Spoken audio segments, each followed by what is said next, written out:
Hi, this is Danish from the Economic Times Telecom, and today we have Mr. Anku Jain, who is the India head of MediaTek, which is a Taiwanese chipset maker. So, Anku, welcome to the show. Thank you. At the IMC, everyone is talking about IoT, everyone is talking about 5G, everyone is talking about wearables. So, we know that MediaTek is prominent in the handset space. So, how MediaTek is now focusing on IoT as a business in India? So first of all, I like to appreciate IMC itself. We have so much buzz today and also yesterday, and we had a good announcement by PM Modi. So I think it has created a lot of buzz and a lot of excitement. Right. So we are really glad to be here. And for us, I think for MediaTek, we are a chip design company, and we design chipsets for many different verticals. So one of them is IoT, as you mentioned. Right. So because IoT, we feel that it is going to kind of we're going to make a lot of devices smart, right? So any device, it could be a wearable, or it could be handset or anything. If you can empower it by giving it smartness, that's what's all IoT all about. Right. And so not only for the end user use case, but also for enterprise, for Industry 4.0, etc. I think this IoT and especially AI IoT, along with AI, that is going to change the way things are working. And so what we call the entire segment, called a smart home and smart enterprise. Right. Yesterday we talked about how the 5G user base is growing and how the 5G handset sale is also going up. So how have you seen, or how do you see this journey of 5G smartphone uptake? We had smartphones before the technology was commercially made available, but from here, how do you see the journey? How do you see the smartphone market by the end of this year and next year? So actually, we have been focusing on the 4G to 5G transition for the last 2 or 3 years. Although India got the 5G deployment just last year in October. But as you said, we already had 5G deployed. The devices were deployed earlier. And so 4G 5G to 5G transition was something we were focusing on. Right. But the speed of change has been faster than we thought. Right. So yesterday we heard that 105 million number came up. So I think more and more people are adopting 5G, and that's very good news for us, because we have a very good range of 5G chipsets. Starting from mainstream to the premium segment, flagship. So we have a very good range of chipsets, and including flagship. And so that is very good news and opportunity for us. And we will see more and more adoption. Right.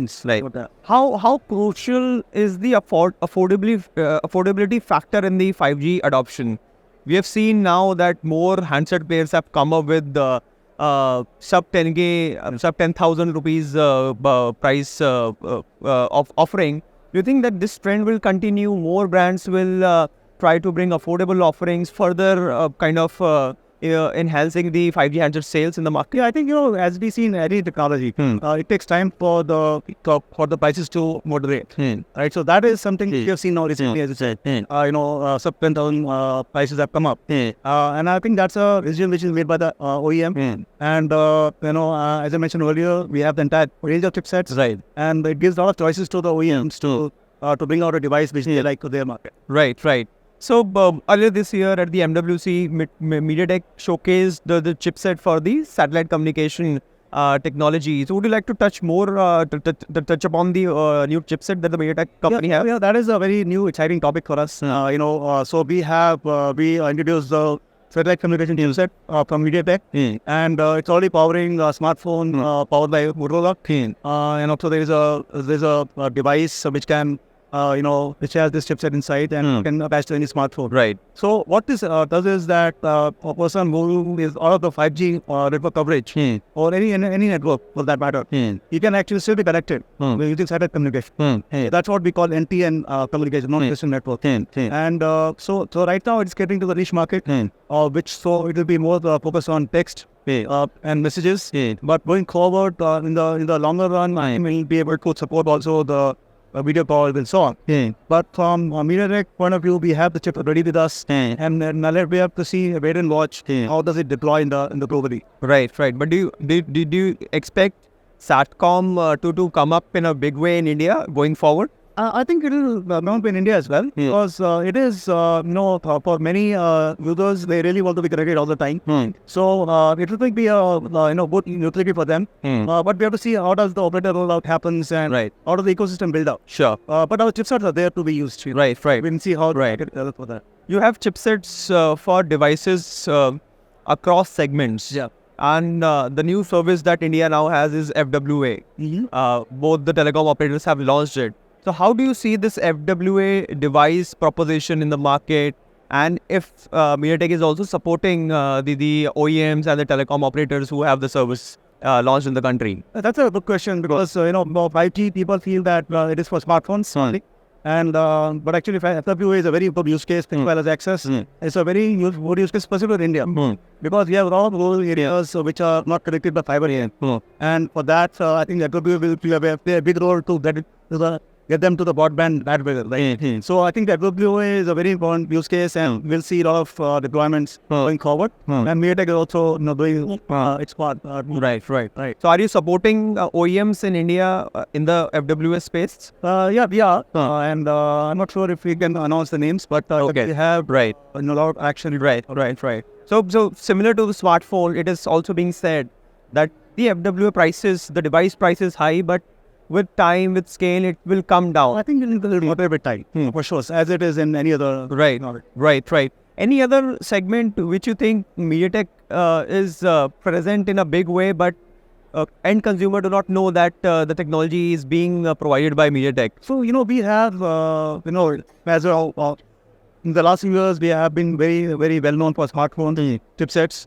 And also things like smart TVs, Chromebooks, routers, right? The smart speakers and all that, right? So that has been a big growth engine for us. Right. But this year we have two new, chipset designs, chipsets which have been announced. One is satellite, which we already talked about that.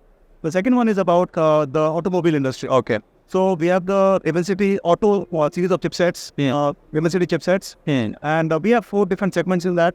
One is the Dimensity Auto Connect. That is for the connectivity in the car. So I think car is becoming more of a commuter, right? Right. And it is a lot of semiconductor inside. So we have the Dimensity Auto Connect chipset for connectivity. We have the Dimensity Auto cockpit.